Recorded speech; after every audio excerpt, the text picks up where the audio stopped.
तहरीक इंसाफ ने कौमी मफादात को ठेस पहुंचाई, दिफा और मईशत में रोड़े अटकाए। ऑपरेशन बुनियानुम मरसूस में हमने मुल्क का वक़ार बहाल किया। इससे साबिक हुकूमत के साथ मुसाफ़कत भी सामने आई। अभिनंदन को वापस किया जो एक सरेंडर था। जब जंग के बादल मंडला रहे थे तो यहां से कहा गया कि हमारे पास जहाज उड़ाने के लिए तेल नहीं है। कमेटी रूम में सब वज़ीर आज़म का इंतजार करते रहे, मगर साबिक वज़ीर आज़म और साबिक आर्मी चीफ के दरमियान अलहदगी में मशवरे होते रहे और जो फैसला हुआ वो सबके सामने है। तहरीक इंसाफ को मशवरा है कि नई क़यादत पैदा करे ताकि जमात जिंदा रहे। ख्वाजा आसिफ का ईरान के हर फोरम पर हिमायत करने का इरादा। बोले कि इसराइल के हाथ खून से रंगे हुए हैं। सहूनियत पूरी इस्लामी दुनिया की दुश्मन है। मुस्लिम उम्मा मुत्तहिद ना हुई तो सब की बारी आएगी। बानी पीटीआई ने मुल्क की सिक्योरिटी और वक़ार पर कोई समझौता नहीं किया। इन्होंने भारत को जवाब दिया और कहा कि पहले करेंगे बाद में सोचेंगे। बानी ने मुल्क को इज्जत दिलाई। तमाम मामलात में पार्लियामेंट को इज्जत दी गई। इस सारे मामले में नवाज शरीफ कहाँ थे? क्या उनकी तरफ से कोई मजम्मत भी आई? साबिक स्पीकर असद कैसर का ख्वाजा आसिफ को जवाब। बोले कि हमारी पार्टी में बैरिस्टर गौहर चेयरमैन और उमर अयूब अपोजिशन लीडर बन जाते हैं। नून लीग ने एक नस्ल तैयार की है, सब उसके इर्द गिर्द ही घूमते हैं। इनका काम सिर्फ तालियां और डेस्क बजाना है।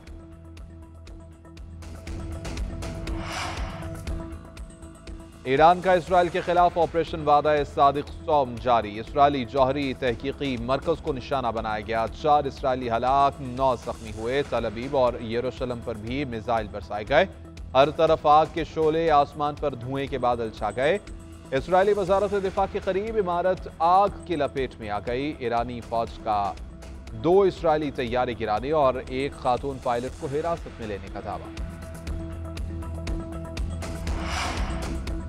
इसराइल के ईरान पर हमले न थमे। जंजान शहर में फौजी अड्डे को निशाना बनाया गया। मेहराबाद में एयरबेस पर बमबारी, लड़ाका तैयारों के हैंगर को निशाना बनाया गया। रनवे, इमारतें या दीगर सहूलियात मुतासर नहीं हुई। इसराइली फजाइया के हमदान और तबरेज़ पर भी हमले। ईरानी फौज के मुताबिक हमले में 2 सीनियर ईरानी फौजी अफसरान शहीद हुए। ब्रिगेडियर जनरल गुलाम रजा मेहराबी और जनरल स्टाफ के नायब सरबराह बराए intelligence brigadier general Mehdi Rabbani निशाना बने। हमलों के जवाब में तेहरान में फजाई दिफाई निज़ाम फ़ाल। ईरानी मीडिया के मुताबिक कई इसराइली ड्रोन्स मार गिराए गए।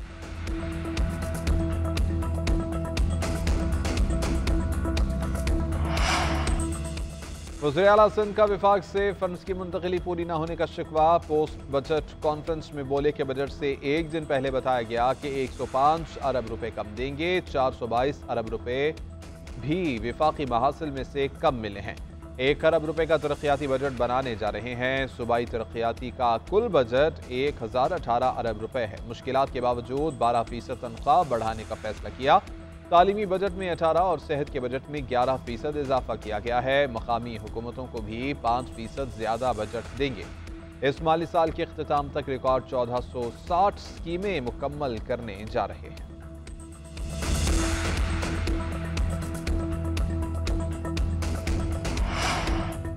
इल्जाम तराशी की सियासत से बाहर निकल चुके सिर्फ आगे का देख रहे हैं। मुतालबा किया जा रहा था कि कुछ इक़दामात किए जाएं। सूबे पर बहुत दबाव है।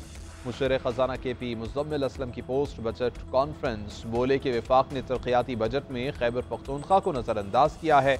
विफाक ने हमें कभी NFC और ADB की पूरी रकम नहीं दी है। हमें 90 अरब रुपए कम दिए गए। अपनी जेब से जमशुदा अजला पर 70 अरब रुपए खर्च किए गए हैं। महसूलात का हदफ 93 अरब रखा गया था। हो सकता है कि इससे भी ज्यादा हासिल कर लें। हमने कर्जों की अदायगी के लिए 150 अरब रुपए रखे हैं। नए माली साल में कोई कर्ज नहीं लेंगे।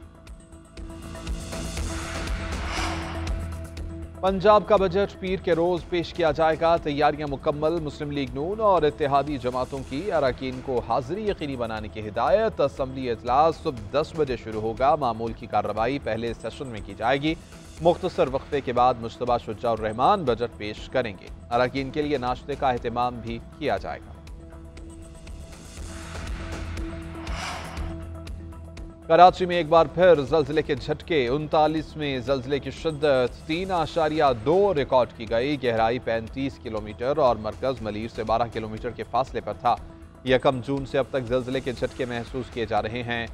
मिल्लत टाउन गुलजार हिजरी और उमर मारवी गोट कायदाबाद में झटके महसूस किए गए।